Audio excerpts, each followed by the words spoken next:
Pulling up the notes. Looking at you. We're looking good. Corley Moore, Firehouse Vigilance. It is weekly scrap number 107. Dustin Martinez, 14-year veteran with the fire service, the last 11 with Cobb County, Georgia, currently a captain on Truck 22. He is the lead instructor for their search program as well as the State Fire Academy. Just some tidbits you can toss out. He's taught at MAP. He's taught at FDIC, at Firehouse, and oh yeah, he's one of the instructors for the Georgia Smoke Divers. This is like one of those tidbits you can just kind of throw out. In my notes, I have a quote from him that I love. Okay, this is just from my notes and my research, and it says, and it sums him up nicely: "We are ready, we are willing, and we are coming." So, my brother Dustin Martinez, welcome to Weekly Scrap number 107. I appreciate it, man. Happy to be here, and I wanted to just at the beginning for you, Battalion Chief Stephen Lester. I know you're a huge fan, and so he is super pumped that I was able to make it on here. So I'm excited for it. Awesome, man. Awesome, brother. Did I miss anything in the intro? Anything that you want to add? No, that was more than I needed for sure. So Fair enough. Really appreciate it, man. To the audience, thank you for being here. Get your questions ready. I don't know if I've been more excited for a scrap ever. Oh, that's a lot. I'm just saying, no, legit. Like, here's the deal. Here's the quandary you put me in right out the get-go. I always ask the guys, I'm like, hey, send me a picture. And I usually tell them, like, from the waist up, from the shoulders up, something fire-related, right? And then, and what you sent me was Iron Maiden and some rocker horns and a Bud Light, right? And so in my head, I'm like, am I going to make this the hype picture? You know what I'm saying? It's like a really great picture. So you reached out and found me in a Class A. I did. I did my own research. I'm like, you know what? I'm just going to do what I normally do. And polar opposite. And then I sent it to you, and you said, "Huh, not my favorite picture, but okay. It seems very formal." Let's roll. Yeah. About the twice a year I wear it. You caught me. Right on. But no, the cool part is, and this is the weird part, is 100%. I was like working on something for a class I was going to teach, and so I opened up my photo editor. And the last thing I edited was the Class A photo uniform of you in the hype picture. And it popped up. And I was like, why don't I throw in the rocker fingers? And it worked out really good, dude. It makes sense to me. And I think that's a little bit more personality-wise. Personality-wise, yes. Yeah. And it was actually like my wife and I's like third date was at that concert. It was a Skid Row concert. So Sebastian Bach. Yeah, it was awesome. Excited about it. I love it. Okay, so I won't belabor with the background of the hype pictures and things like that. I want to get 100% right into search because that is your wheelhouse. And my deal is this. I always preach this. Making decisions is easy if you understand your priorities. I preach LIP, L-I-P, over and over and over. And then I took yours and Nick's, the Grab Lab, and you guys said something that I love and I want you to elaborate on. And it said the non-negotiables on every fire, right? It's put the fire out and search the building. So go. That's the go. Yeah. So just kind of a couple things. I'm very fortunate. I love my organization. And one of the things I believe like the most purest thing we got right, our incident priorities, we expand on that a little bit. So even though we just redid our IMS manual, like those and our risk management matrix, which I believe are extremely important, stayed the same. So for us, you have your life safety, your incident priority, property conservation. I feel like at times people will take that life safety and there's that discussion and debate of like, is it my safety? Is it the citizen's safety? And that always creates that issue. So I feel very fortunate that our organization, number one, protect, remove endangered occupants and treat the injured. So like before anything, because the next one is provide for life safety and stabilize the incident, that would be us and them. But I really, when you look at it and break down those incident priorities, the fact that the citizen comes first and that we're able to elaborate and ensure that there's no confusion of who's ahead, I think that's huge. And then you also look at, even on our risk management profile, it's going to say, we respond with the assumption we will save lives and protect property, followed by risk a lot for a lot. And, one of the things that, we really hammer in our recruit school and the big discussion is what is a lot and how do you quantify that?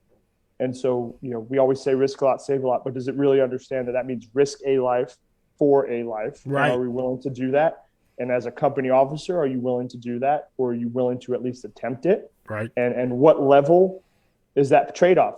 Are you willing to do something for a 3-month-old you're not willing to do for a 90-year-old? And so there's all these discussions and debates, but a lot is a human life, and it's hard at times to risk, to quantify that, and then what we're willing to do for that. So, dude, does that make sense? No, yeah, 1,000% does it make sense.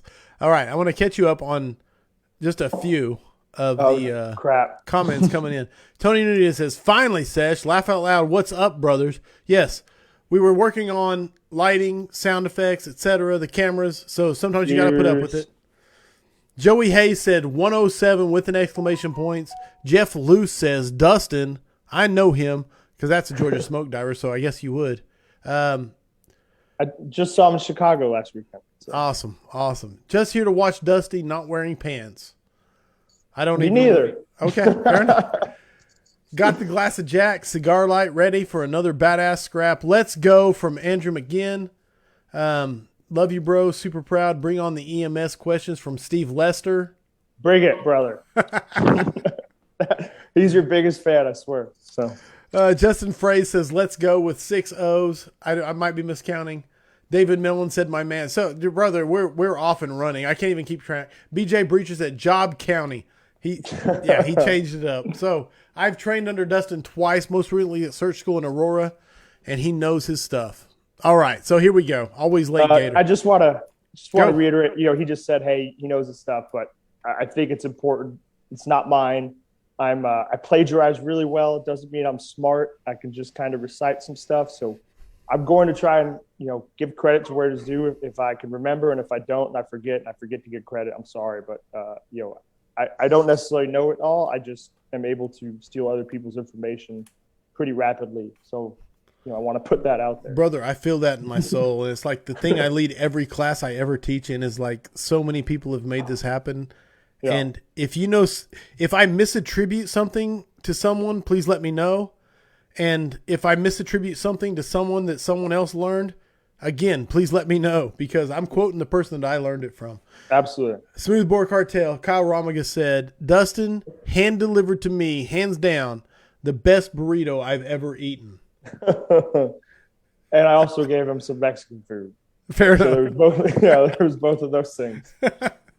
And he's from Texas, so that's saying something. Mm-hmm. All right. I'm going to get right into my notes. I'm pulling them up. All right. Like I said, search the walk around, the search size up. Explain to me what you mean when you say the search size up, the walk around. Yeah, so there's a couple things that we really drive home, and you look at some key points of data, and you want to reiterate.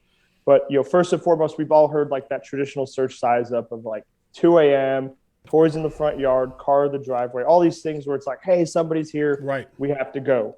That doesn't necessarily always correlate. And so, when you look at the cars being parked in the garages, or people, especially in more populated areas, are going towards, Uber and all these other public transit options, that doesn't mean we just back off the search because we don't see those things. But there's other things we can use. So, one example is, do we trust the first officer to do a walk around? Absolutely, we trust them to do a walk around. But if I'm the search team coming in second due, what's my quickest way into the building and my quickest way to where I expect victims to be? So when we do that walk around, we're not only looking for our ingress, but we're looking for our egress. And so, we just did I was able to hang out with, Nick and Grant and some other guys up in Chicago. And, one of the things we kept doing was these students would do the search walk around. They'd do the 360. They see these doors, these windows. They'd go up through the front door to the second floor, which, sometimes that's the quickest way, and sometimes it isn't. Just all depends. And they'd find this victim, and then knowing that they saw these windows or this door, with the exterior entrance, they'd go right back down the same stairs they brought them in, because people are ingrained that right. It's not. We're looking maybe for our target of opportunity for entrance, but we're not utilizing that same information for our egress as well, or where are we? We're expecting to find people that the fire tech team might not find them. Sure. We fully anticipate fire tech from the front door to the fire room is going to occupy that space rapidly. As Chris Gilpin says, they're going to buy and hold your searchable real estate. And so it's, as a search team, we're looking for those other areas and those other locations. And it might be the front door. or the attack team might be bogged down, and I don't want to put my success or failure as search advancement on the advancement of the hose line. So I might look to the Charlie side door or a window if it's a one-story ranch at 2 a.m., like all these things that I'm looking for. What's my quickest way to get to them? And then we also want to, if we find somebody outside, there's more info we should grab than just, is somebody in there? So, is somebody in there? Where's their location? What's their age? Because that kind of identifies for us what we're looking for. At 1 year old, we're looking for a crib. If we hear any toddler age that, hey, it's a toddler age and they're looking, they're not in that crib, we want to ask where the parent's bedroom is. It's all this rapid information, not stopped in the front yard, but while I'm carrying my ladder or while I'm masking up, whatever it may be, because my target now goes from the kids' room to the hallway to the parents' room. And if it's, they're 16-year-old, we're heading straight to the computer because they're going to be deleting their browser history. So it's all these things that we're trying to get some rapid information. Where are they at? How old are they? How many are there? Where's your room in relation? That we can really kind of put as key points to occupy space as rapidly as possible where we expect to find victims. So that walk around and then that additional information more than just cars in the driveway at 2 a.m. Right, which nothing knocking that if that's all you got, but if you can gather anything else, it's so much more than known victim, known location. Yeah, absolutely. And then the back door might be open, and I tell the story in the class, but for our department, our largest loss of life was from a double wide mobile home trailer, where it was 8 members or eight fatalities. 3 generations of a single family. From a double wide mobile home. And the Alpha side door was an issue, but the Charlie side door is where they located them. And the search team went to the back and 8 people came out. So it's one of those things that don't allow the front door to dictate the rest of the structure. And that's why that search walk around is so important. I've been that idiot that's pulled up and, says working fire Charlie side, and you get back there and it's a lawnmower. So why would you not, kind of use that same information of, hey, let me get at least 3 or 4 side view to determine where we're going to go as a search team. Wow. No, I love it. And I do want to reiterate, sometimes the front door is the quickest, but sometimes it isn't. So. No, I love it. I love it. And then we're just scratching the surface, and I love just kicking it off. Now, and I want to tell everybody here, my goal is not to sit here and have Dustin give him and Nick's class. Nick is better. Dude, he has like beautiful blue eyes, right? I get lost in them all the time. So, but my goal is not to sit here and have Dustin give the entire class, no matter how fascinating it is. But I want you to walk me through your initial decision-making process, what you try to pass on and when you teach. You know what I'm saying? Those key points, etc. of the Grab Lab. So when we do the Grab Lab, like I said, I'm not a smart man. I just can plagiarize really well, and even that joke's stolen. Right. Nick kind of comes with, all the data in his work with the Firefighter Rescue Survey, and it's so important. And my goal is to kind of go out there, nerd out, and try and find real-world stories of the same things that they're seeing on that data. When it comes to like the decision-making process, especially early on, is we typically look at the searchability versus survivability aspect right off the rip. And, can I get in there and search it with my PPE? And if the answer is no, well, then I need to get a hose line to buy that searchable real estate. And, if it is searchable, get in there. It's really that simple. We might look at, proximity or location of the fire and or elevation too, because both those things are, additions as well as, and we're not even taking into account, physical fitness of the victim, comorbidities, all these other things, right? So we're just looking at proximity to fire, elevation of fire, and we're kind of making that decision. Hey, do we expect the hose team is going to encounter them? Maybe it's a first floor fire and the hose team's going to it. Well, we're going to shoot up to the second floor very rapidly. And, the other thing is kind of that gets lost is the stairwell. That's a huge talking point for us and for the decision-making is how rapidly can I identify that stairwell? Right. Because if I'm trapped above the fire or even on the same floor, the only exit point is that stairwell for a victim. So, even if we're the first floor search team, or even if we're not necessarily assigned to go that second floor, if we can find that stairwell pretty rapidly, we're going to get up to the top, hook and look, which is what we call it when we look for the live fire layout that nice. That they came up with in Brothers in Battle. We stole that from them, but the live fire layout call out. We're looking for victims. We're looking for layout right at the top of the stairwell. We'll pop back down and then finish the search or wherever it may be. So, we kind of identify our searchable spaces. We identify our corridors with the stairwell being, an interior thoroughfare from the different floors for them to exit. And then we also identify, like, what do we expect to be diminishing, first in those searchable spaces. And those are really our targets. And, we also try to evaluate, can it be isolated from the inside? You hear VES or VES used for the exterior entry, but, I can make it down the hallway and enter a room from the hallway, close the door, take the window for vent, and do those same things from the interior. So we're constantly trying to look at those things. So I guess to sum it up after my ramble is, searchable space, proximity and elevation, diminishing windows or diminishing locations that we want to hit, and thoroughfares for exit or egress of the building. So that's kind of what we're looking for. Dude. Yeah, very, very. Yeah, you make it sound easy, like boom, boom, boom. I love it, man. But you touched on something very, very near and dear to my heart, and it's VES. Okay, and it has come a long way in the last few years because I don't know if it's just branding or whatever you want to say about it, but it's gained a lot of traction, a lot of fans. What are the biggest? Put the right words on it. What's the biggest misconceptions about it? Do you still see as you teach, or the biggest acceptances? Go. Yeah, so for VES, I do want to hit. I think this is important to talk about before we even get into that animal. Go. Is culture-wise in our organization, like, we try and talk about our mistakes and how you can learn from them. And really for us, we came all the way from VES was not allowed. Taboo. We had a near miss. Yeah, we had a near miss where a pretty seasoned fireman went in for it, and they had a mayday go down. And from that point, the pendulum swung the other way. We're not going to do it. It's too dangerous. And then we've slowly fought all the way back due to, some Kevin Lewis's and Tom Hancock's and some of the guys on the department. So we understand, no matter where you are in your organization, your acceptance of VES, where you've been, because we've been there. With that being said, I think when you look at the VES and the safety of it, to me, I feel so much safer dumping in a room where I know if it goes bad, I pop right back out the window. I have the ability to isolate as rapidly as possible. I have then my ventilation's creating rapid lift of that structure. And that's all if the door's open. If we VES that room and the door's closed, we're golden. Right. It can't be any better. And rather than go through the front door, front foyer, I have no idea if I have, vaulted ceilings or elevated. I have no idea really of my conditions other than what my tick's telling me. I typically don't have a hose line because I'm more focused on a hose line than searching if I'm bringing it with me. Right. And, and then I'm trying to scramble to get to a location that I can isolate if it gets a little wompy.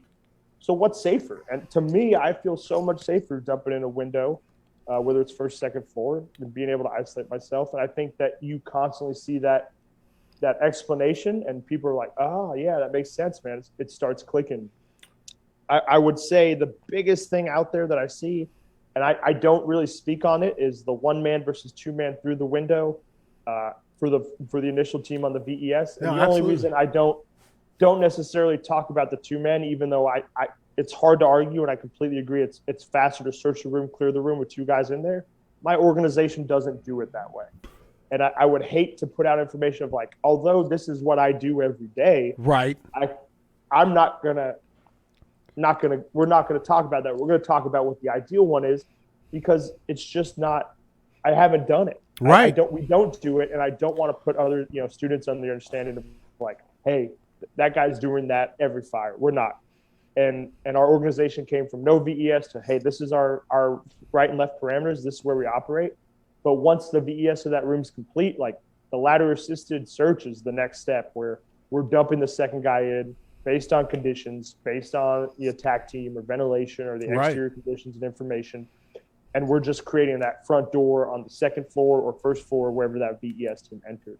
So I think that's the big one that you see right now. And I, talking with, like, Nick, because I think over the next 5 years, you're going to see that's going to become almost standard practice. And I hope for it personally, as long as we have, it's going to take some more situational awareness on the firefighters, and I'm all good for that. But my organization doesn't operate that way right now. And I don't want to. No, I get, you want to 100% speak from your wheelhouse, and I get that. Yes. And But what I do want to ask is, as this, it's really awesome. Just being in my position, your position, as we teach and everything like that, and move around, as you see the fire service shrink because of the internet. You know what I'm saying? Like, yeah, you can always say this is the way we've always done it, but now you have, yeah, this is the way we've always done it, but everywhere else you can now see has much better results when they do it this way. You know, Absolutely. and don't get me wrong, there's the plus sides and the downsides of the internet, so I'm not even knocking that.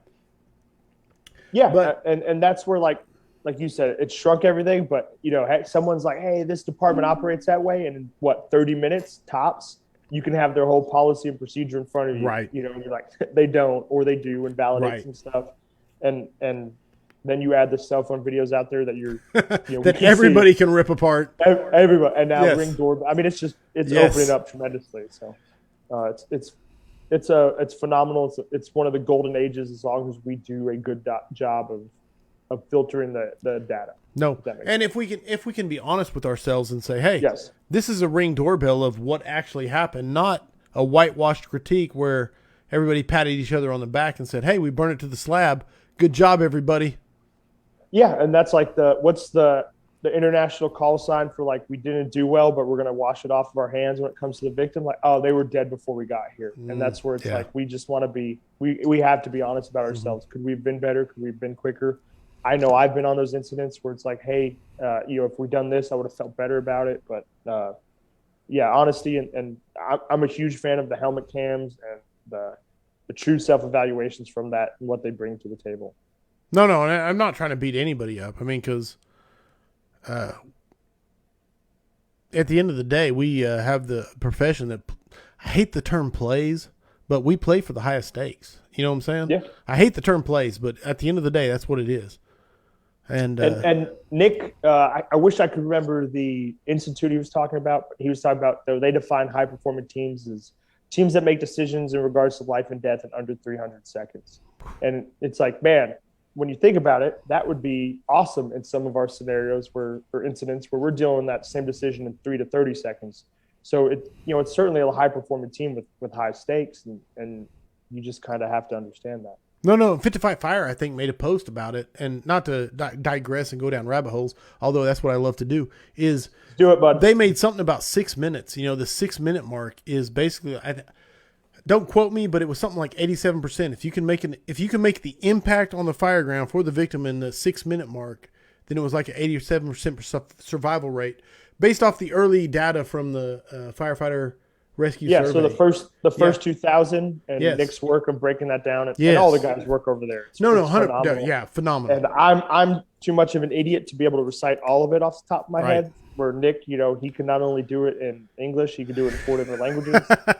And all this from a guy from Wisconsin with really pretty blue eyes. So, beautiful. Yes. And he's only like 5'2". That's what's crazy. I'm just kidding, Nick. I love you, bud.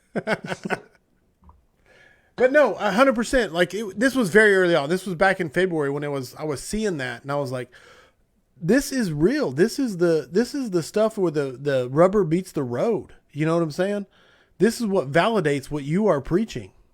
And I think, and you go back to what we talked about, right? Extinguishing the fire, locating and removing the victim. I would add that as rapid and coordinated ventilation as possible, which I think is sometimes an afterthought in the fire service. Is we do put the fire out, we attempt everything to get the victim out, but we're not wanting to rapidly remove these toxic gases that are really the cause of the issue, not necessarily the heat. Right.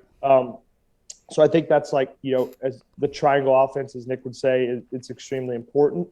But you look in those first 6 minutes, and that's where those SOGs and those instant priorities and that like commitment to doctrine is so important. If I have an organization or a battalion or whatever your breakdown is like, hey, we're going to put the fire out. We're going to get people inside to find them, and we're going to ventilate. And our goal is to get a water supply. In addition to that, the first 3 or 4 assignments, like we're doing really good in that early access point for the victim.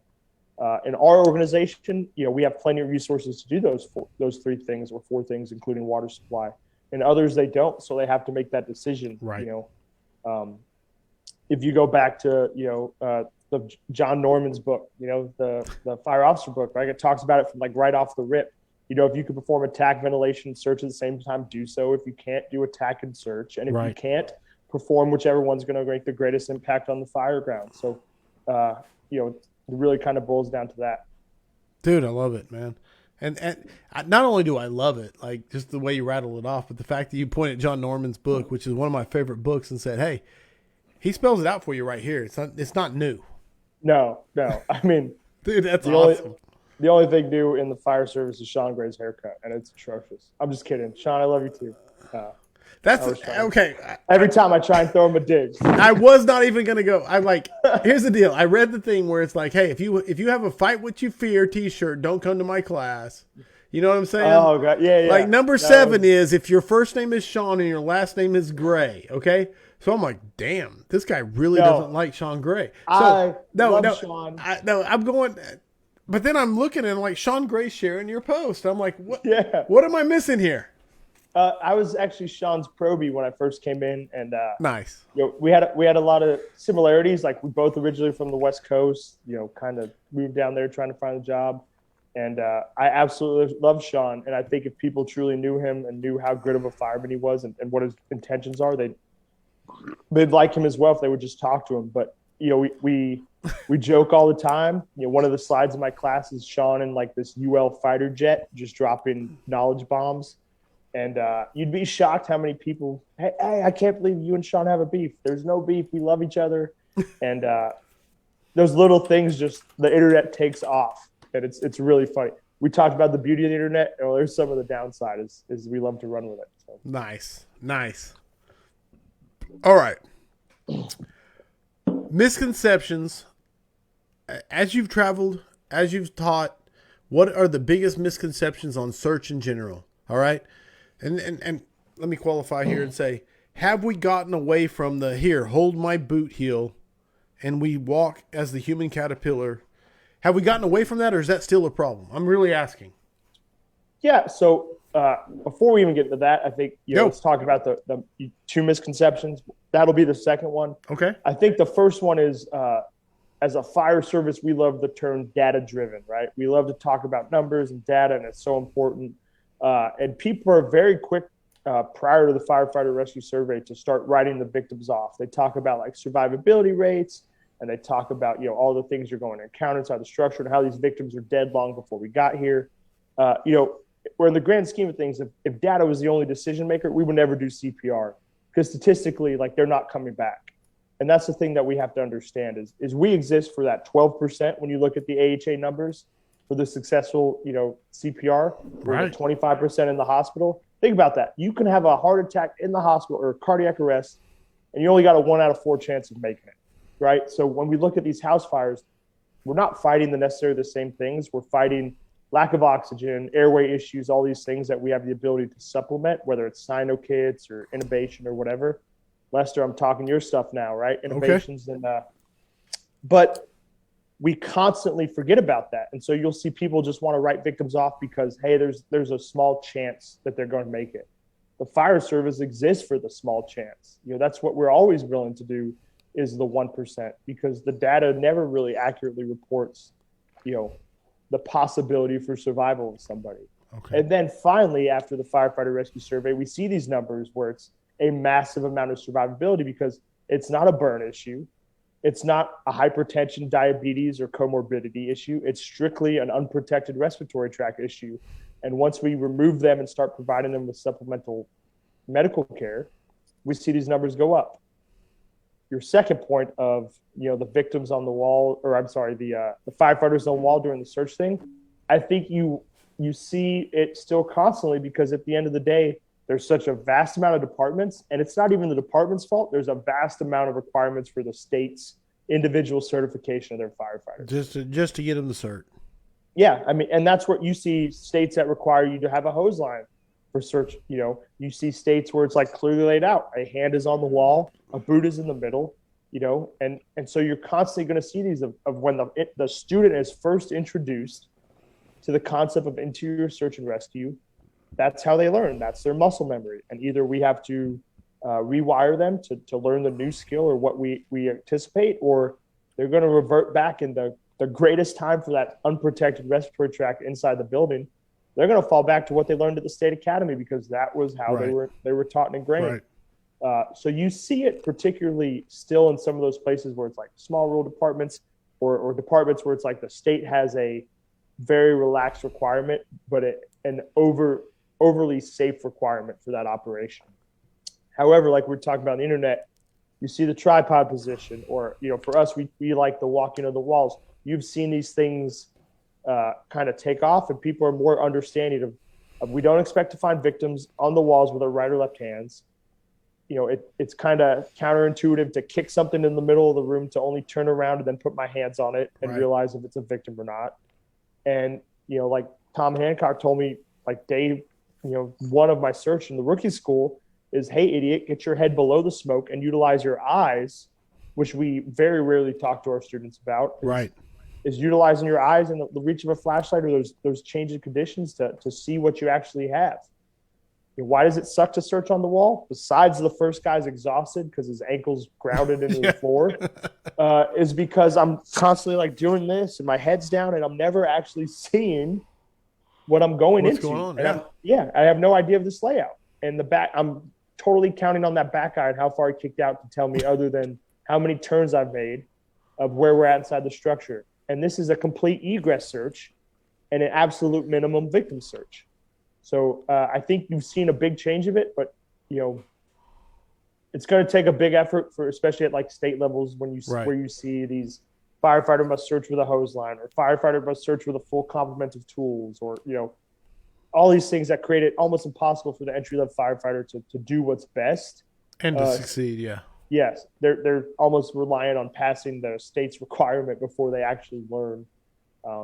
The most beneficial way. I don't want to say the right way, but the way that you can be most beneficial. Yeah. And we talk about this when we're talking right or left-handed search, or the tripod position, or the walking the wall. Like, it's also true to understand that is our low visibility, zero visibility, like worst case scenario search patterns. Right. And I think that's something we miss talking with our students as well. Is like, you got a second floor fire, you dump it on the first floor, and dudes will go straight to their knees for a right or left-handed search, and it's like, hey man, you can see, or you would be able to see, or even visibility is not that bad. Get low, duck walk, or whatever, but there's no need to go to this worst case condition search when your conditions aren't matching it. Nice. All right, you ready for the first question coming at you? Oh crap.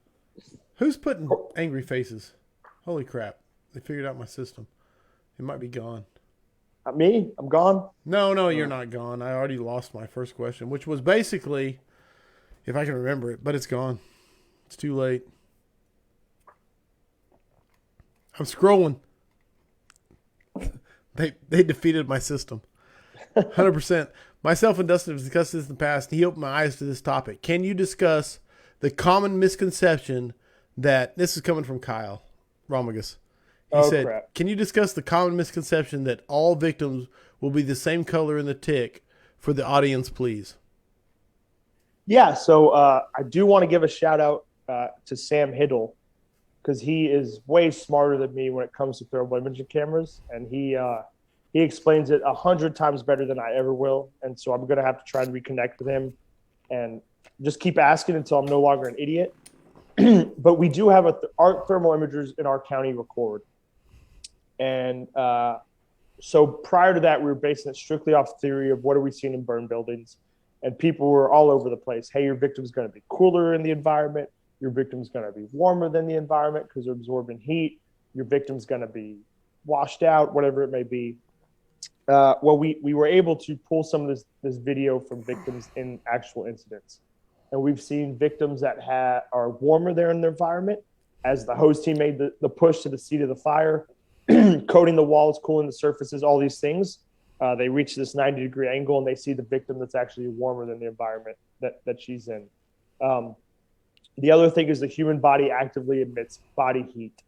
And so you're always going to have that minimum temperature, showing until they die.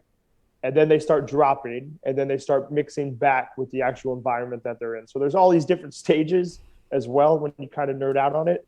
We had a victim that was deceased prior to entry of the VES team and insulated by covers, bed sheet covers. And she showed up completely darker than the room she was in. And then you also had a victim that was, quite in a proximity from the fire, 3 or 4 rooms back, at floor level. So she's not necessarily absorbing tons of heat, but when you look at the tick and the signature it's seen at the window, she's like almost completely gray. And really what kind of saves that crew is the porcelain toilet shows up a completely different color and creates some kind of contrast for that victim. Now they find her on the entry into the window and all those things, but we've seen victims cooler than the environment, warmer than the environment, and the same color as the environment. And so we really preach that not only in the training environment, should you dump victims in ice water, should you put them near heaters, should you leave them in the building so they become the same temperature. We want you to be used to, like, hey, I can't 100% say that's clear or not, and I have no idea what that is. My hands should be on that, investigating it. And that way, if it doesn't look like it belongs in a bedroom, which is a victim when the house is on fire, like, you need to investigate it further. So that would be my biggest thing. And me and Kyle talked about it, is you have to create chaos in that training environment of victims cooler, victims warmer, victims same color, and train your eyes that it's not always going to show up one way. Right on. Train your eyes to what your tick is seeing, and train your brain for what your eyes are seeing in the tick, that kind of thing. Yeah, there's a delay, right? From your lens to your processor, from your processor to your screen to your eyes to your brain, and then followed by the universal call sign for I see a victim, which is holy shit. Yes. And then and then that happens, and then it registers in you, and then people actually start going towards and movement towards the actual victim. Love it. So there's this delay at every step of the way, and so our goal is to try and minimize that by being used to or expecting it. All right, I'm going to try and catch you up because I've ignored a lot of comments. You've fascinated me so far, and it's completely made me ignore people. No, it's my exotic Latin flavor. That is it. All right.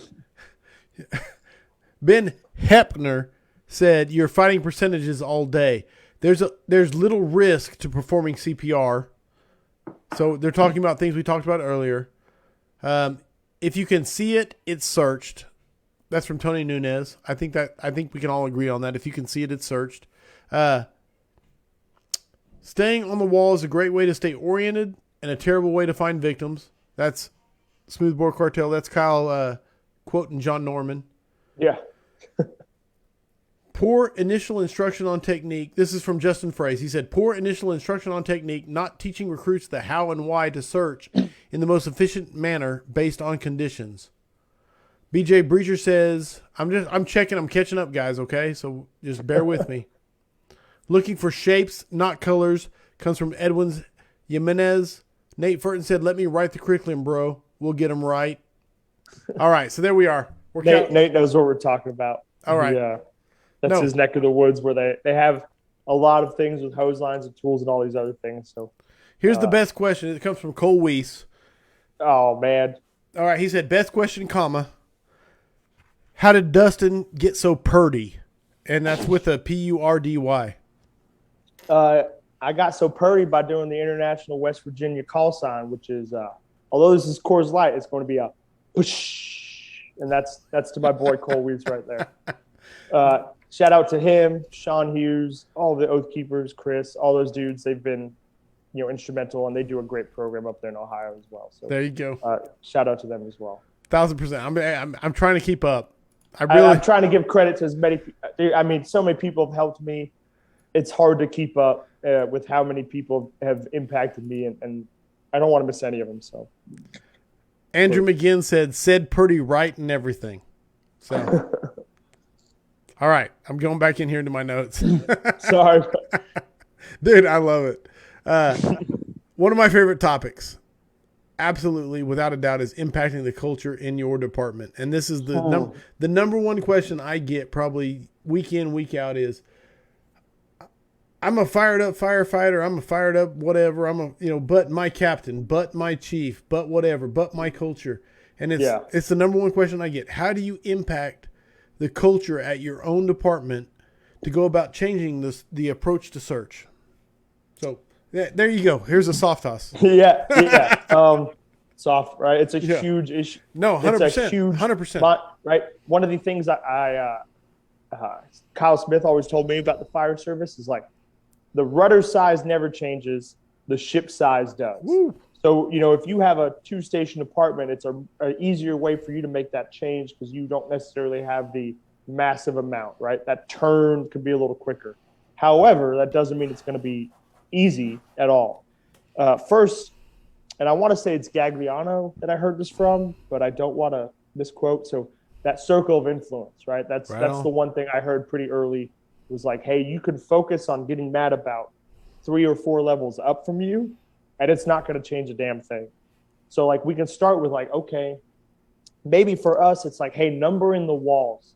That's something that makes sense to me. That's something that makes sense to my crew. Like, let's change that here at the station level. Right on. Because and the reality is once you cross that front door or whatever threshold and you go in the building, like your chief has no idea what you're doing. Right on. They're leaving it all up to you, right? And so if you're like, when we go interior, we don't need permission to number walls. That's something how we communicate, right? Or we don't need permission to hook and look. That's part of our search pattern of what we do.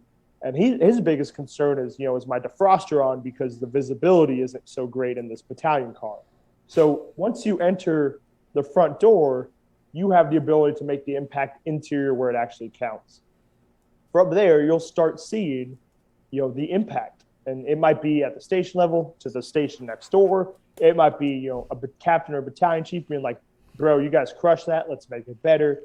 It might be you going to a department drill and, and making an impact where other people want to be a part of it. You have to start at your level where it's your crew or your individual, whatever. Love that. Because take it from me, that went very early in my career where I shouldn't have, went straight to the top to tell them how they were wrong, and it didn't turn out very well. And part of it is Operation Trojan Horse, where, they may have the watch, but we have the time. And so it's like, let's invest in the individuals at the station level. I invest in the firefighters that are probably going to be my boss one day.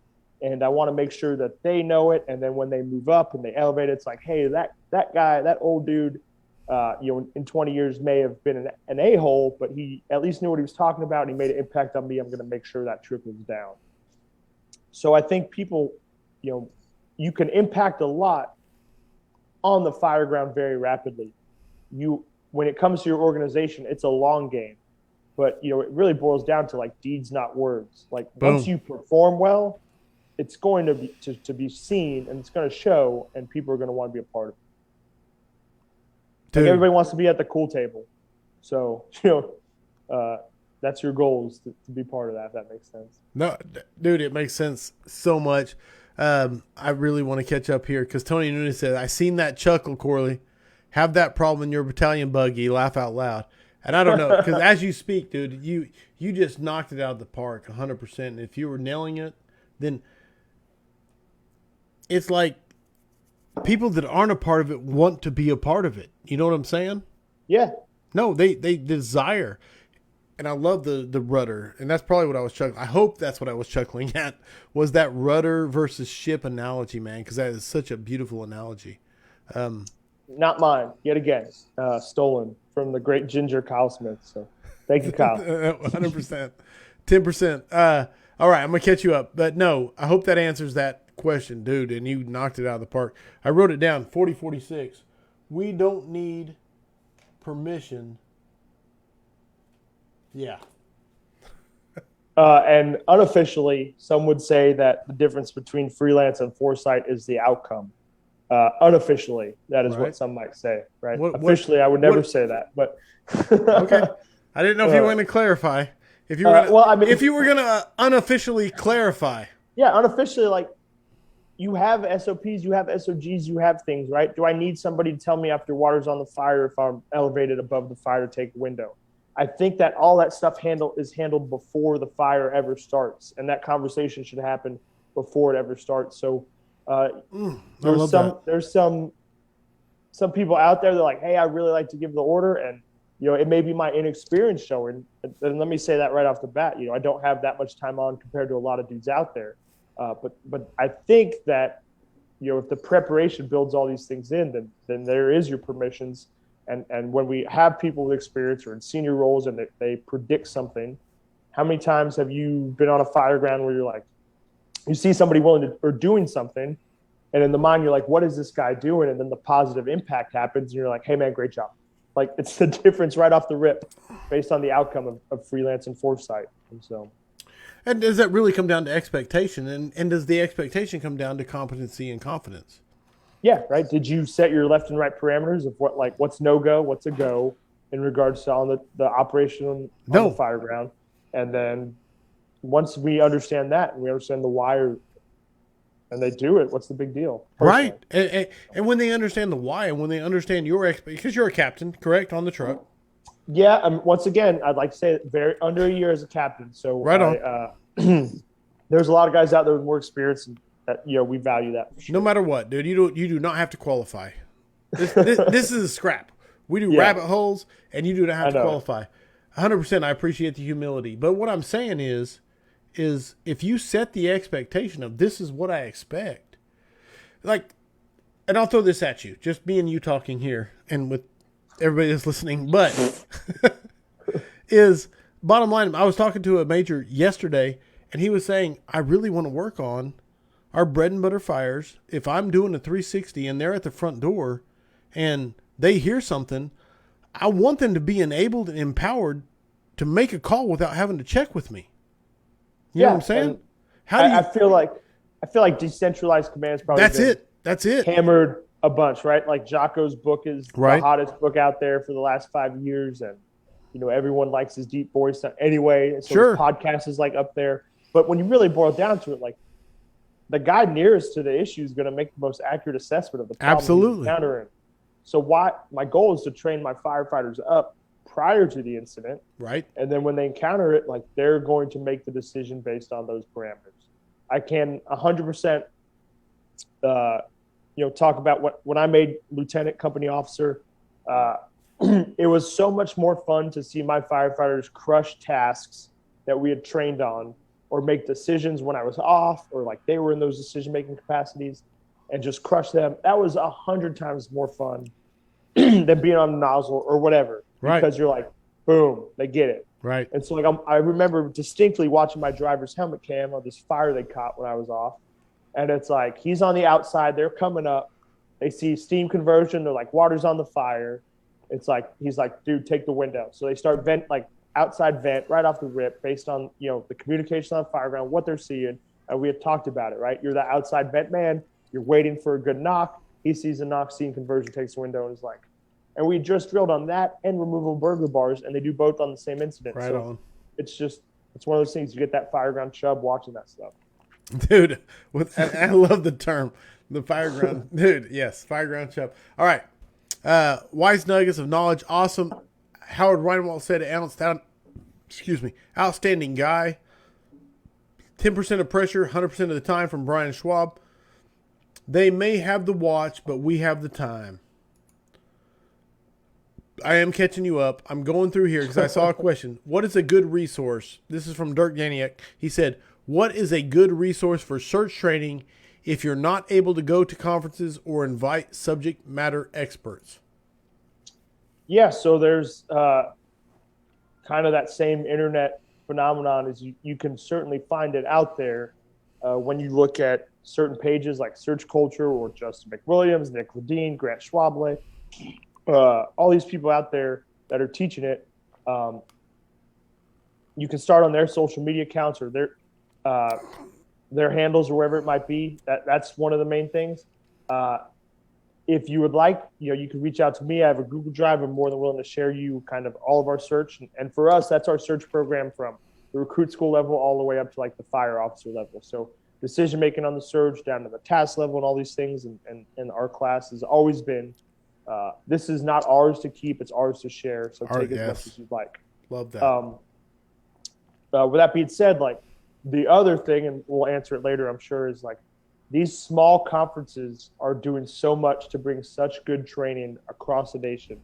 Like, you don't need to go to a big national level conference. You can find a pretty good conference probably within 50 miles, and you could probably find an exceptional conference in 150 miles. Right. So it's one of those things of like not necessarily always focusing on that one single thing. I'm looking for these little tiny outreach programs, these little sleeper cells, and that's important as well. But you can reach out to me, reach out to all these dudes online that you're seeing. there's the firefighter rescue survey. There's all this information out there. The UL is coming out with their information. Like it's everywhere, right? Like Elkhart released, like what is it last year? We are drowning information, but we're starving for wisdom. Right. So it's like one of those things. It's everywhere. You can find it everywhere. Love it. Robert Queen said, Justin phrase, you never get fired up and pumped. And I find that very, very hard to believe. Do you have any suggestions? This is coming from Tony Nunez. He says, do you have any suggestions for outside the box search drills? So I don't necessarily know what he would quantify as outside the box. What Okay. I think we've seen the most success for our non-traditional, like enter building, start a search, is you start creating the decision-making paradigm of victims and victim locations and decisions we have to make, right? Okay. So prior to an incident I ran 3 years ago, I never would have thought of what would my decision be if I was first on scene of a fire with confirmed entrapment and I had a victim on an Alpha and a Charlie side with heavy fire showing, and I had 3 guys on an engine. Okay. Like, so it's like, okay, what's the decision there? And it's all these coffee table talks of like, okay, we encounter a victim when we enter a room. We encounter 2 victims when we enter a room. We encounter a child and an adult when we enter a room. All these different paradigms of like the what if scenarios that I could rapidly identify. And it's like, hey, even if I do this once, that's one more time than I would have done it prior to encountering the real thing. Right. And so I don't necessarily think you should shoot for these huge out of the box scenarios. I think you should shoot for very small incremental decision-based scenarios where it's like, okay, even if it's like start from this doorway right here and we change the victims up, right? We have one in a bunk bed, one's an adult, one's a kid. What's your decision here?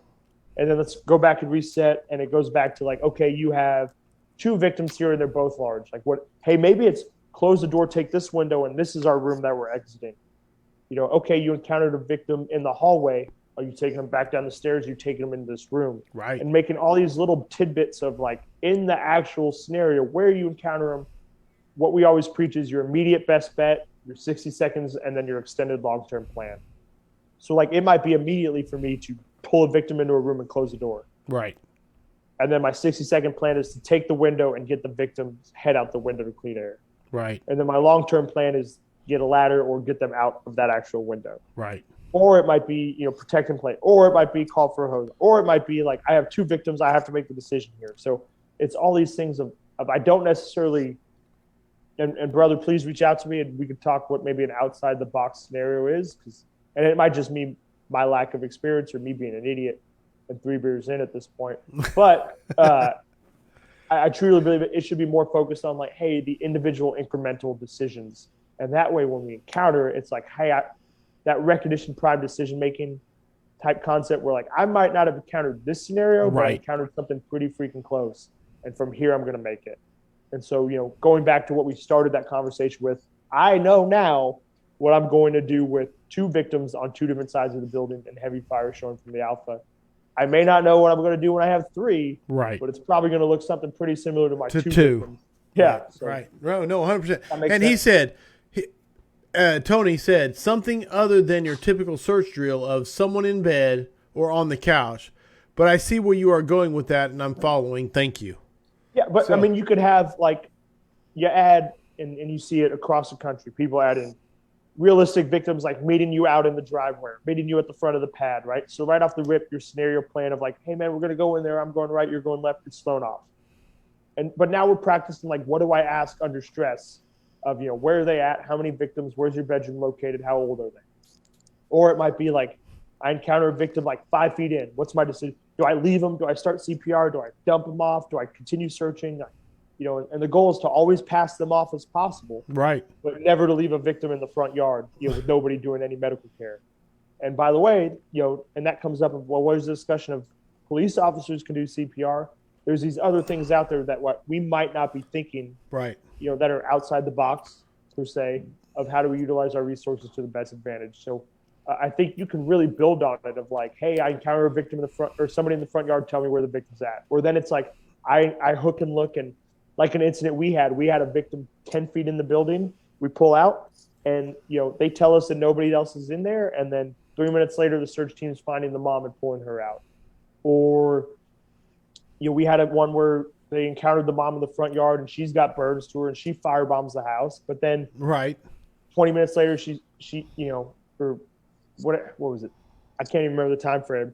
As she's telling us, like, nobody's in there, and people are trying to get to rooms, and the fire's finally put out, and they can make it to this corner. It's like, oh crap, there's the daughter that was home from college that the mom didn't anticipate, because the fire tech team finally made an open area that we could search. And it's like all these different scenarios are like, okay, what happens when you don't get confirmed reports? What happens if you get negative reports?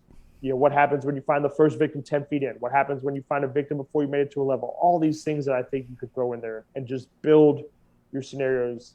And, we kind of really stole that from this. I don't want to say stole that, but tweaked what we learned at Nozzle Forward because of the way they teach and how that information is driven home, and kind of went from these like long drawn out stuff to more of like, let me give you a quick rapid scenario. And then finally we have a bigger kind of incident. No. And like you said, you can't steal from Nozzle Forward, because like Aaron and his whole, like, this is how I teach and this is how people learn. It's hard to steal something that's just a universal truth. You know what I'm saying? Yeah, but we stir as hell stole the shit out of it. So sorry, Aaron. It made a lot of sense to me, and I learned very rapidly in that class. And it makes sense because, dude, he's legit. So, I don't know how many of these are actually like inside jokes that I don't get, but Sean Davis said, "What's the best way to kill a goose?" Yeah, yep, that's an inside joke. Okay. Apparently, throwing them over your head, trying to break the neck is not the best way, and those things do have stronger necks than you ever would imagine. So, don't do that. Fair enough. Tire iron to the head. What was it? Oh. And Dirk said Coors Light is not beer, and I think that's catching me up on the inside jokes. Well, Dirk's a German name, so he can piss off. Right on. I think. Yep. I think he might actually be coming from Germany there, but I'm not 100% sure. No, we got it covered. Okay, so back to this. Now, here's the thing, and I asked you about this before I came in. So you are an instructor for the Georgia Smoke Divers, correct?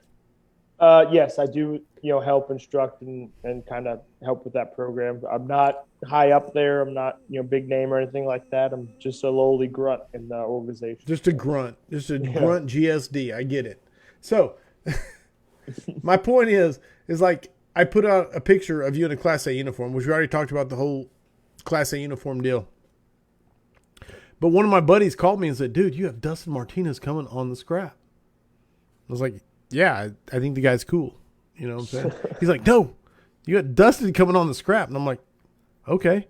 He's like, "I tried to get through the Georgia Smoke Divers, and bottom line is we were standing at the bottom of these stairs, right? And the group in front of us was trying to push, they're in gear, they're in packs, they're pushed to the max, trying to get this firefighter who's down up these stairs and out for a victim removal. And Dustin," just bear with my story because this is how it was told to me. Dustin is like yelling at him, telling him to get it, trying to get anything. I wasn't yelling. I was, reinforcing with passion. Let's start with that. Yeah. We'll start there. We'll leave it there. Right. And I'm like, yeah, I get it, man. He's passionate about this and trying to get them to get this firefighter that is down up the stairs and out to save his life. And that hits a point at some point, and this is, again, me telling you a story that someone else related to me. And it hits a point where Dustin is like, busting out his phone, is like, beep, boop, boop, and starts playing bagpipes that is Amazing Grace and saying, "This is what you're playing for." And dude, that is hardcore. That is beyond, I can't even go. Well, I think it's the intent. I don't want to see anybody fail in that program. Like, that's the first thing. No one's trying. No, dude. I'm saying, like, I want to see. Even if it means I have to stay there till 3 a.m. But sometimes you need positive reinforcement, and sometimes you need negative reinforcement. And sometimes you kind of need a reminder of like, whether it's the search crew or the RIT crew or, the smoke diver crew, whatever it may be, right? It's like, hey, I don't care if it's the worst gear. I don't care if it's the absolute worst conditions, too hot, too cold, too tired, whatever. It's like at some point, like shit's just got to happen, and you got to make it work. And then you have to understand like there is a repercussion for failure. And when it comes to like interior search and rescue for us, it's like that repercussion is the victim doesn't make it out in time, right? And when it comes to like the firefighter survival, and from what I remember in that drill, survival drill, when it comes to that, like the individual doesn't make it out. So that means like, and the joke, and it's the comment typically comes is like, hey, don't worry, brother, there's going to be a super big funeral or big flag at that funeral, right? It's these key points that's going to like drive the point home of, hey man, if this firefighter doesn't come out up this stairwell, like we all know what that means. And right, as much as I love a good pipe and drum bag or drum band, and I was just up in New York, and it was cool as hell to see, the Emerald Society and all their pipes and drums. I never, ever want to see it at a funeral. I don't think anybody wants to. Right. Yeah. So it's like, hey, man, this is the repercussion for failure. And at some point, like, failure is just not an option. Right. And, I mean, I guess it is, but at the end of the day, like, we know what that option is. Either it's life or death. And it comes back to that definition of high-performing teams, right? 300 seconds, and I wish I can remember what organization that was, but we make those decisions all the time on the Fireground, all the time. Dude, I cannot tell you if there is a single YouTube video where and they don't. I'm sorry to whoever that was. I don't even know which of your friends it was. Sorry, brother. Like, my bad. According to the story I heard, it wasn't them. It was the group in front of them. Right. Yeah, So, no big deal. No, absolutely. And my point is that I don't care if I am watching a YouTube video that I have no physical investment in. When they start playing that, dude, it's just sharp and strong. It's rough. Yo, dude, 100%. And it's like everybody knows what that means. Yes. Everybody. Yes. So, dude, that's hardcore.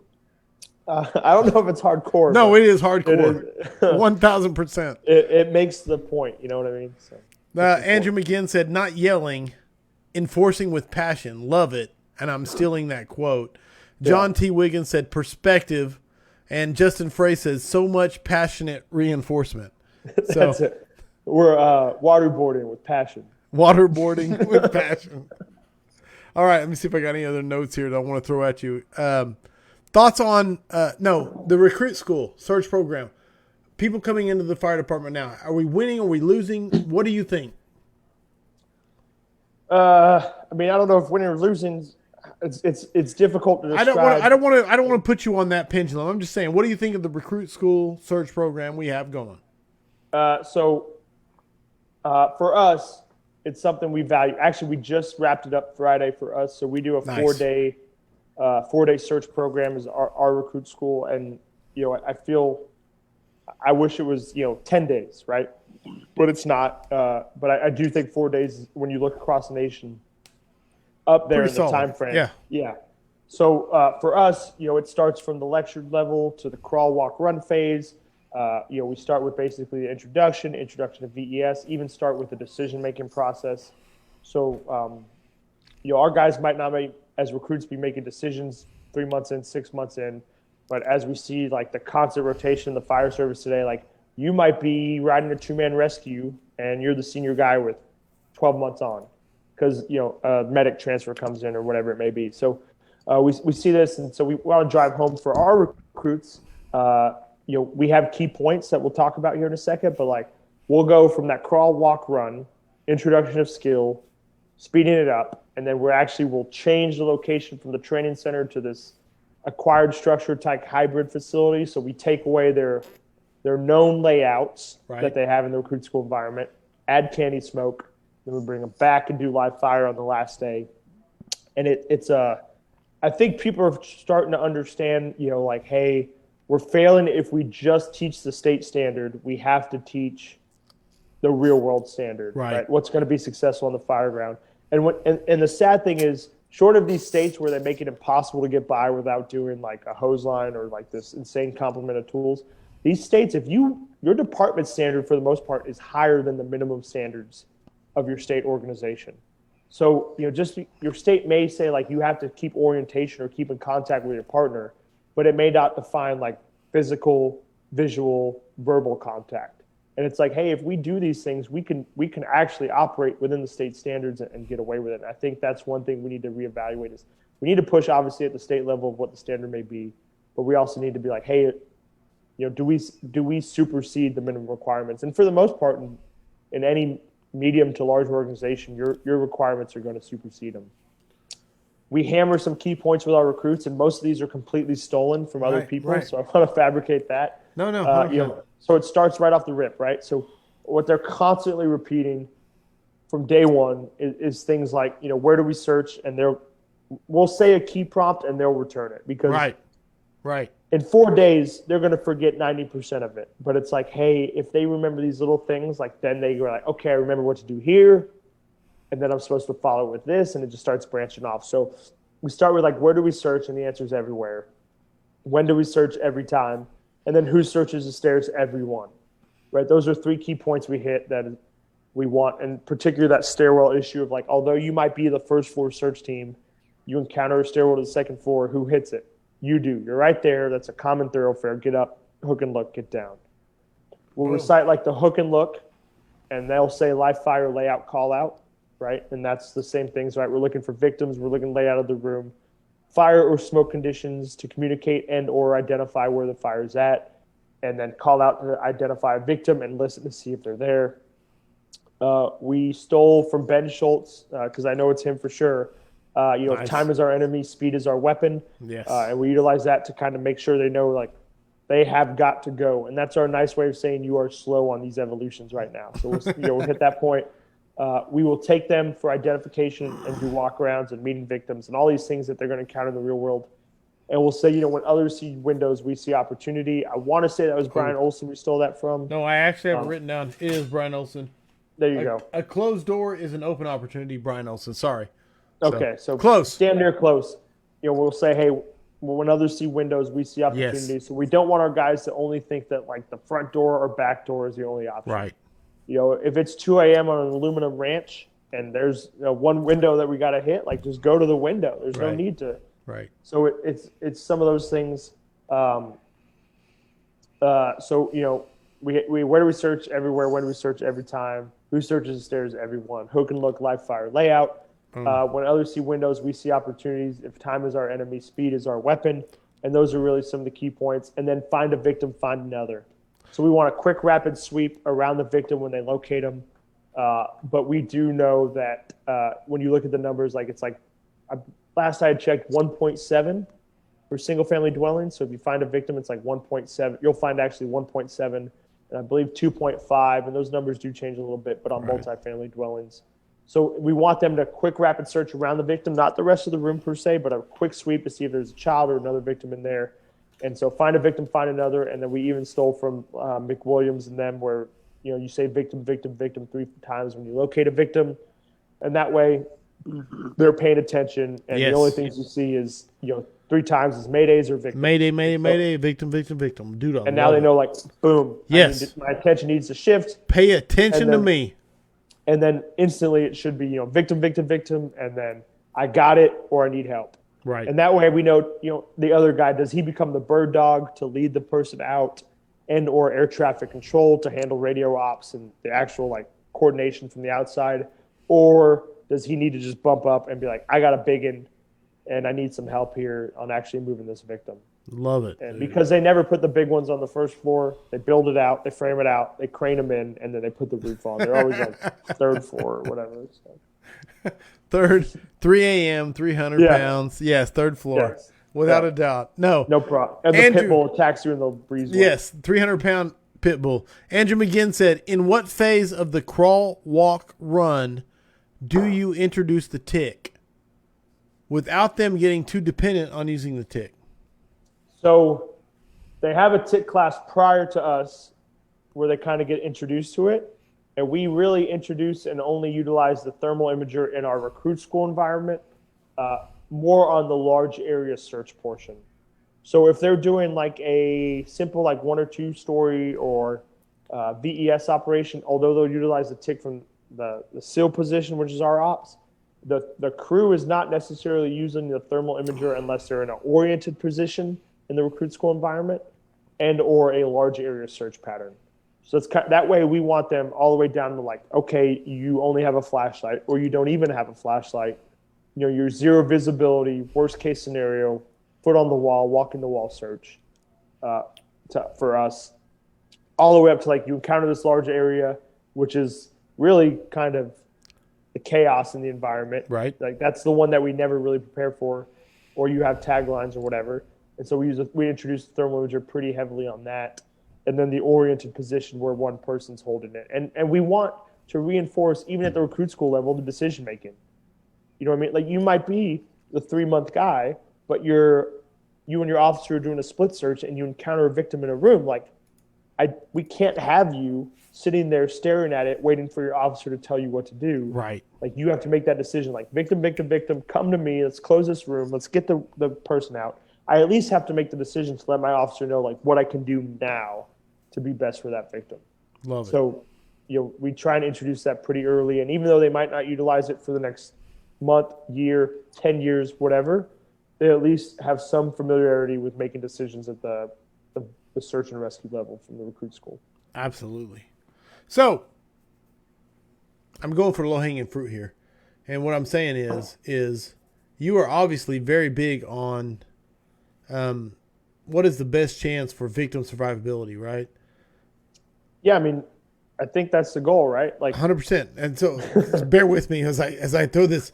Oh, this is a long one. My bad. This is a soft toss, man. I'm like throwing this out here. Like, what's your thoughts on our survivability and clean cab over the last few years? I'm just throwing a soft toss. Well, might not be a soft toss depending on what organization you work for. However, with that being said, I think one of the ones out there personally is there's a study that involves the San Francisco Fire Department and the cancer rates. And from my understanding and talking to several people and members of theirs, like the air packs have not been in the rig when this study started, and the cancer rates are no different than the rest of the fire service. And if I'm wrong, hey, I will accept responsibility. Again, I'm not trying to pin you down on like data and cite me that's reports. Important. No. That's important. Data is right. 100%. Absolutely important. But when you look at like the numbers, every minute got down with lack of CPR, you're talking about 10% loss of life. Right. So it might not be anything to add 10 seconds. Well, it is to that victim that has an unprotected respiratory tract. And when we front load the time in the beginning of the incident, when the victim has none, it's not our time that we're taking. It's theirs. It's the civilian with the unprotected respiratory tract that is dependent on us. And here we are loading up in the front yard to get our air pack on, whether it's 10 seconds or 40 seconds, and they don't have that option. And we're taking time from them for us. And I'm not a fan of it. However, I'm going to follow whatever my organization tells me to do. Absolutely. And I wasn't, again, not trying to, I was throwing low-hanging fruit as well as a soft toss because I really want to know what you think, because I really do think we're winning the battle on the whole clean clap deal. Well, you see Miami-Dade swap back, and I think that's huge. Huge. I'm a big fan of that, and it just, I think to get out on the soapbox to the side a little bit, like it's a answer to a problem that was created by not the fire service, and that costs more money for the fire service and provides something for the manufacturer, not necessarily the fire service. 100%. And I think any place where it actually still exists, is going to try.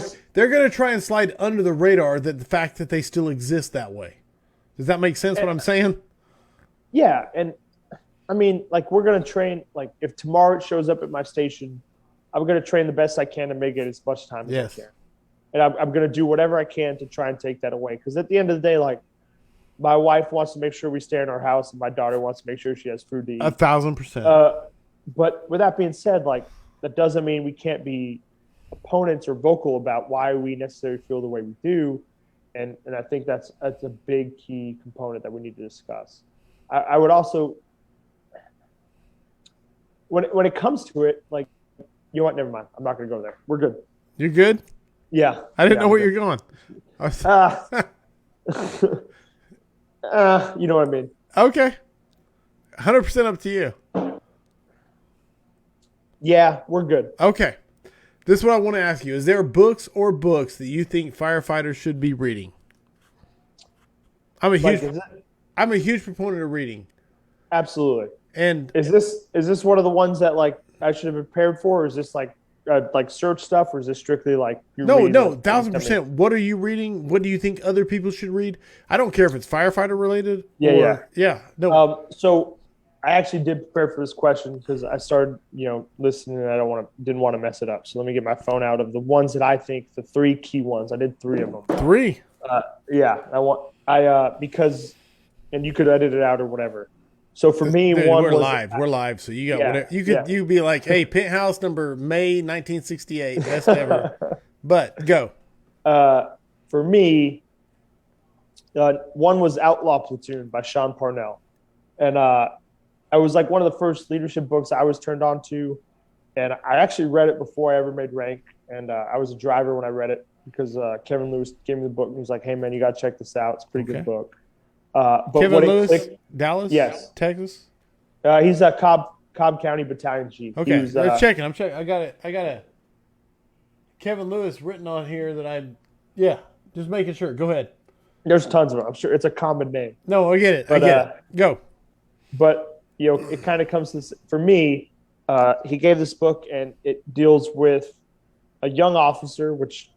Probably about a year after he gave me this book, I became a lieutenant and fairly young and new, and both age and time on the job. I was very young when I made lieutenant. Right. And so it was this, young lieutenant taking over 10th Mountain Division in Afghanistan, a platoon, and trying to change his culture and what that meant and how he did it. And there's like this case study for me of like, boom, this makes so much more sense now that I've gotten into a leadership position than before.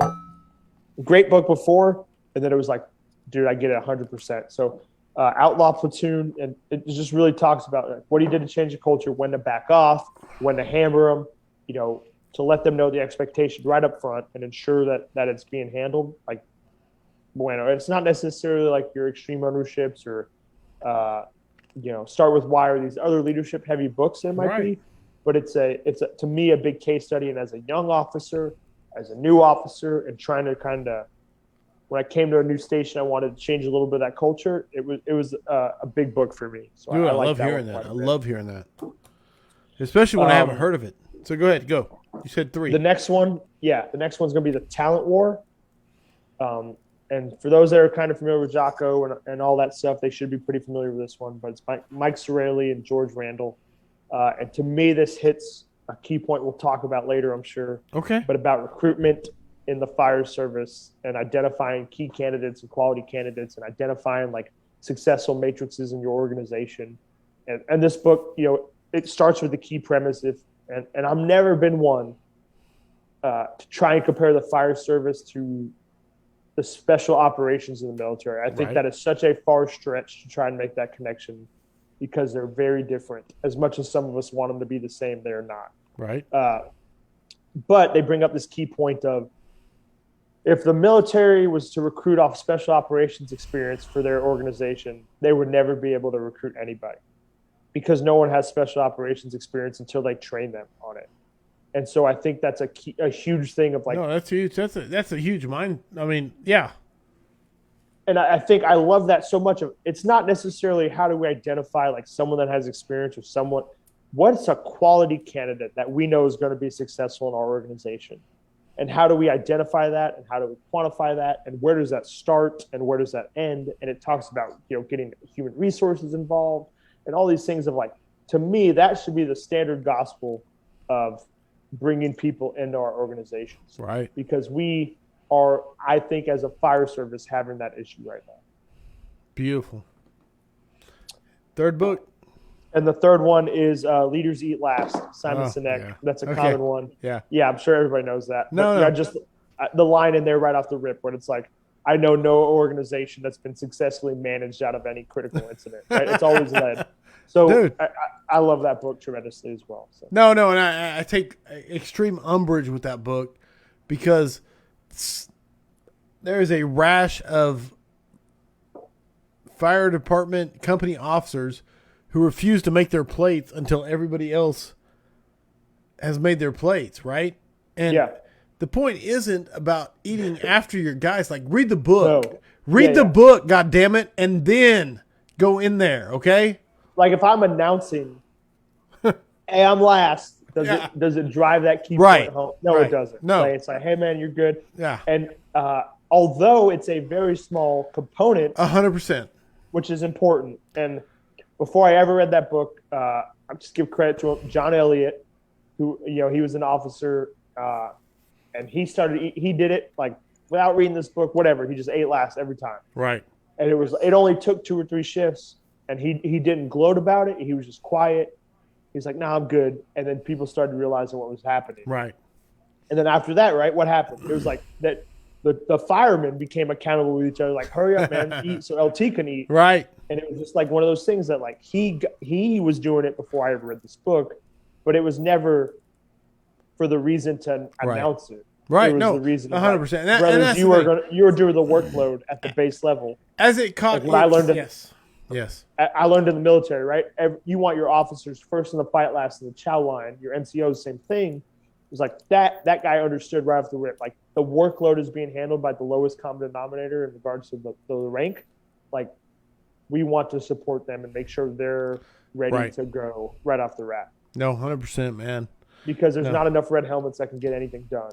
But it's the black helmets or yellow, wherever your organization is, that is handling it. So we're 1 hour and 20 minutes in, but I'm going to hit you with these, Sorry. which is no, dude, 100%. I've enjoyed myself, and I actually want to dive off into Leaders Eat Last because Simon Sinek is one of my favorite authors, favorite speakers, and I hate the fact that so many people like look at his book and think they understand what he's talking about. They don't, but not the point.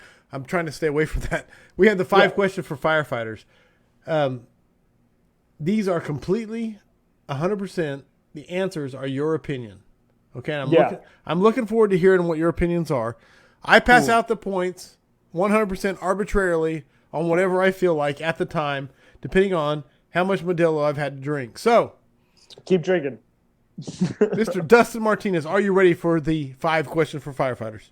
No, I'm not. Hold on. I'm ready. That's a Coors Light. Someone mentioned it earlier. My favorite beer is Tropicalia by Creature Comforts or Sweetwater Strain. But if I was for an hour and a half into it, those are a little bit heavier. So I'm doing the responsible thing. That's soft. Okay. I got to take my daughter to school tomorrow morning. So there you go. Max points. Max points on question 0. What beer are you drinking for the 5 questions for firefighters? There we go. The responsible drink. All right. Number 1. What is the number 1 issue facing the modern fire service? Recruitment. And I don't mean that of like the numbers are down. I mean that as, and why I love that book so much is we don't understand recruitment. We think that recruitment is like, here's a phone number, here's an email, pass out flyers, create posters, which are all important to get the information out here. But no successful organization stays successful by not going out and finding who they want.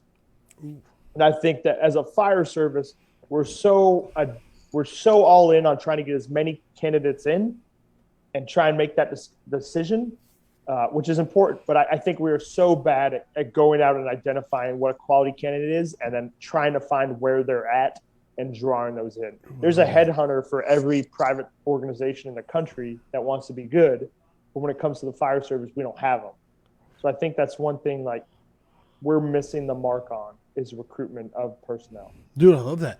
Do you think that is because in the past it was always just something that was like taken for granted that people wanted to be this thing?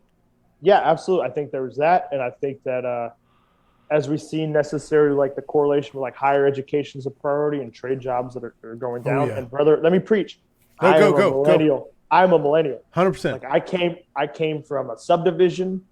I came from, I was I was as non-hands-on as it could possibly be until I was able to kind of come up in the fire service, which is the second point. We don't sell what the fire service actually does, which is like turn you into an adult, not necessarily just turn you into a firefighter. Fuck yes. So, it's that same, how do we recruit people right? And then how we sell, like, hey, yeah, you're going to fight fires and you're going to make an impact, but you're also going to learn about like how to frame a house or how to change your brakes or how to do all these things that like, that's going to give you successful life skills for the rest of for the rest of your this days. Career that you've lucked into, stumbled into, chosen. It's more than just the fire service, or just fighting fires, I should say. That is the fire service, right? More than to it. So I think those are two big things, but I think we really missed the mark, and we were able to, when we had 3,000, 5,000, 10,000 applicants, depending on the size of the organization, to be like, that's our best one. We aren't there anymore. Right. And so we have to go seek them. And it's a difficult concept. I think that people need to, we have to drop the egos and be like, it's not as attractive as it used to be. Do we have to look at our organization and say, we're not actually the things that people want to be a part of? No. And so we have to get the message out there why they should be a part of us. Right. But then we also have to identify who has been successful in our organizations and then go after them. Go after the same people out there. And I really want to, God, that's like a whole scrap on by itself, man. It's like, yeah, but like I've always seen it as like this Moneyball thing. Like that's where I got obsessed with that freaking book. And then I went on this like money, like I want to know like, okay, like let's look at an organization and be like GPA, ACTs, SATs, trades, like PAT times, physical agility times, mile time. What I want as much measurable data and matrices to be like, come out this grand ranking structure and be like, if we can find this guy who scores this on the ACT, this on this, he's going to be a quality candidate. Like I want to play Moneyball with the fire service so bad, but I don't know if it's ever going to happen. So, kind of nerd out a little bit there. No, 100%, man. Dude, you got me fired up. You got me completely sidetracked. Sorry about it. No, that's how you get max points. You get max points on question number 1. If I ask you 4 or 5 questions on question 1, you win. So yeah, I will say I listened to the last 4 or 5, and I was just like, I can't give the same damn answer. Dude, you follow Jim McCormick. I don't even the balls you have right now to follow Jim McCormick is like, didn't have a choice. You win. But B, I listened today. I was like, let me listen to the episode to see if I have to reiterate on a key point or be like, hey man, Jim said this to. Yeah. And you ended it with sucks to suck, Dustin. You got to follow Jim. And I was like, well, it's going to go well. So, I really wish I could. Here's how it goes. There's a whiteboard here, and I'm like, who's next? Oh, yeah, Dustin. Congrats. You get to follow Jim McCormick. One of the guys who is probably the most influential persons in the fire service in forever. So congrats. But no, dude, you're crushing it. So please be proud of it. Number 2, I'm going to try and get there. Yeah. What is the thing you're most excited about for the future of firefighting? I am so pumped. So when I started with my department in 2010, and it was the first year the Metro Atlanta Firefighter Conference kicked off. And it was, to me, this unknown concept of small, local, regional conferences. And I'm sure they were happening. Right. But to me, that was the one I saw. And I'm so excited how every week, and it just keeps getting better and better. And instructors are getting more information. And I am so pumped to see these tiny conferences pop up across the nation where information is rapidly going across and great classes are happening every week. You don't have to wait to 2 or 3 times a year. Right. You don't have to travel 8 hours. You don't have to fly where, like we said earlier, there's probably a pretty good class within 50 miles of you every weekend, and there's probably a phenomenal class within 150 miles of you, depending where you live. Dude, that's badass. And I am so pumped to see that because it allows the message, Operation Trojan Horse to kind of continue and trickle out there as, pretty rapidly. So. Dirk's calling me out. All right, so I'm going back to number 3. Best rank or position to be in the fire service? Lieutenant. So much fun there. So no, I'm going to ask you, what does lieutenant mean? For us, a lieutenant rides an engine company for the most part. A captain is a truck officer. There's a changes in there, and then an acting battalion chief. So like technically for us, like a captain should be responsible for 2 or 3 lieutenants. Okay. And then, so like, let's just say company officer. Let's get back to that. Like company officer. That's one check. I loved driving. I was fortunate enough to be a tillerman for a minute. That was awesome. Pumping, not so much. Being outside, although important, watching your brothers and sisters get after it. But there is no better feeling than watching your guys crush a incident or scenario or whatever task that you've drilled on, that you've trained on, and then they do well. There is nothing better. And so like, you see your people move on, to see them progress in the organization, be successful. That's it. That's it. Absolutely. Like, I know it's awesome to be a fireman backstep and no responsibility. And God, if they paid me the same, I'd do that in a heartbeat. 100%. But I really do. To watch the impact in your guys just crush incidents, like it's like a proud papa without the tax breaks. Yes. You know what I mean? So I'm a big fan of it. Dude, no, 1,000%. And like you encapsulated everything. If you can, I won't even belabor the point. Max points, everybody knows. That's why I have to ask the question. It's like, because lieutenant in our division, driver is the guy who drives the apparatus. The lieutenant is a driver that can be the company officer. So I wanted to ask you, what do you mean by that? And you articulated it beautifully. So for us, everybody acts up a position. So firefighter can be an acting driver. A driver can be an acting seat rider. Right. Lieutenants can ride trucks. Captains can ride battalions. So, everybody's able to act up a position in the time. Yep. No, beautiful, man. But that's what I wanted to ask, because it is 100% max points. So far, across the board. You are crushing this. So here we go. Question number 4 is best advice you have ever received. 2-parter. Okay. I love to talk, obviously. No. But one being trust but verify. Love it. So you're going to get some information. You're going to get key pointers. They're all beautiful things, and you should take them, and you should try and trust but verify and go prove somebody wrong, because you're either going to drill it over and over and then like validate the task or the tactic or whatever it was. You're going to validate that individual instructor was right, or you're going to go back and be like, that's not working for us, but this is a better way. Ooh, this is a better way. Right. And so like we go back to like we just did the grab lab up in Chicago, and we talked about like I was teaching drags and carries with Grant, and he does a wrist lock, we do a wrist lock. He does a leg lock, we do a leg lock. They're both different, same goal, but just allowing the students to be like, I don't like this one, but I like this one. Right. And then also discussion happens and it breaks off. Like, well, what about this? Can I do this? Yeah. So you should trust but verify and try and disprove any piece of information, because you're either going to validate it or you're going to find a better way.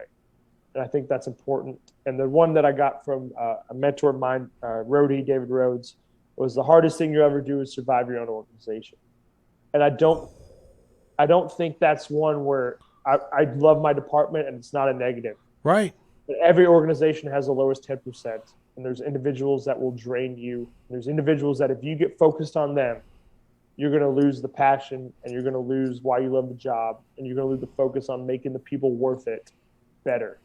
So it's a marathon. There's peaks and valleys, but it is a long, drawn-out process, and it's difficult at times to kind of discard those that will draw your energy like weeds and focus on the ones that are going to bloom. So it's tough, but it's certainly a point that I took, and it's been right so far. So the second one is the hardest thing to survive is your own organization. The hardest thing you'll ever do is survive your own department. The hardest thing you'll ever do is survive your own department. Because and we all know it, right? You go out. Dude, that hits me. That hits me in the freaking diaphragm. It's like up here in my gut, man. Yeah, but you'll go out and you try and make the organization better, and you'll always have people that are like, they're doing it for the wrong reasons, and you'll have people that will support you, and you'll have both sides of the argument, and it's a marathon. Dude, I love it. Dude, quit distracting me from the 5 questions for firefighters. So number 5. Right. Thanks, Rody. Appreciate it. Heavy fire, searchable space. Would you rather? You're a captain on a ladder truck, but yeah. Heavy fire, searchable space. Would you rather be assigned to the nozzle or first in on VES? So Until like this morning, I had this answer like knocked out of the park. This morning? And then, yeah. Okay. And then I listened to the McCormick episode, right? Okay. And he brought up a valid point that we've talked about before. And I was like, I don't know if I could necessarily I can't disagree with him in anything. And so it's like, let me answer. I want to be the first due search team. Okay. But that doesn't correlate necessarily with being the VES team. Sure. So, but regardless, I'd rather be the first due search. Okay. But sometimes it's quicker to go through the front door. Sometimes it's quicker to go through the back door. Sometimes it's quicker to dump through the window. But I certainly want to be on that first due search team. I love my engine brothers. They are awesome. They're going to make the knock. I trust them with 100%.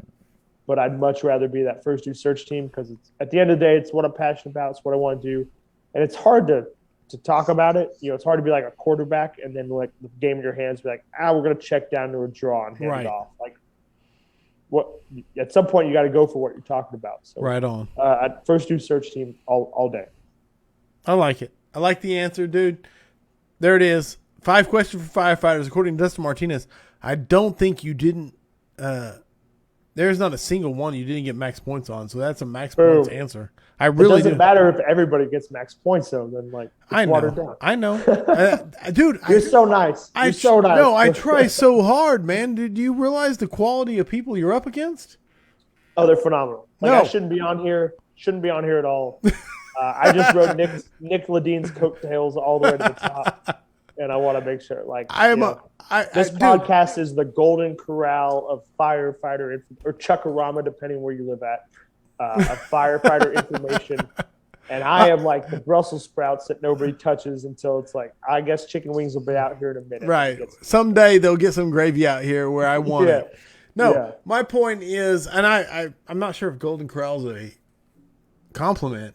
Thank you. It is. Okay. I love it. Okay.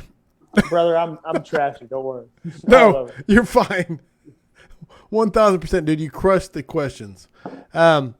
It's officially 107 in the books. Best place to get a hold of you. Let you know. Get it. Reach to you. What? Go. Yeah, I mean, social media is probably easiest. My Facebook. You can email me.